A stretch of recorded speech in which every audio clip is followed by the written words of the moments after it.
दादन सागे कलाहांडी लंग रिलेशन अच्छे which has no way to break up केबे अर्थ अभाव जो सब फेरी नहीं पारे तो खाबाटा तो छाड़ से मान के तांकर मजरी भी नहीं मिले। कलाहांडी जिला ने नाई सरुचे दादन दुख।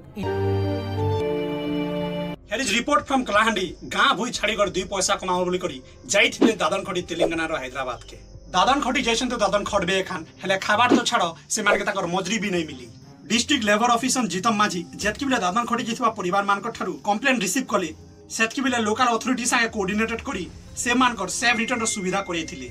Kalahandi district labour department successfully rescue करथिला 24 माइग्रेंट वर्कर्स के फ्रॉम केसिंगा रेलवे स्टेशन। दादन खटी जीवार दुईटा मेन रीजन होचे इधर से माने काम नहीं मिलुथिबा नहीं हेले से माने फेयर वेजेस आर इनर फायदा उठासन डिसऑनेस्ट कॉन्ट्रैक्टर मैंने से माने भल पैसा भल खाना लालसा देखे करी लोक मान के दादन खटी नेसन हेले एट द एंड तम के मन के काना मिलसी न्यूज बाहरस की खाबाटो छाड़ो से मान के तांकर मजरी भी नहीं मिली बोली हेले केनता हेता सा माने हमर कलाहांडी लोक जदी कलाहांडी ने काम करबा लागि मिली जाता तांकर मां अपार संगे तांकर मैजी पिलर संगे 2 पैसा कमे करी घरे खुशी बासने चली पारते।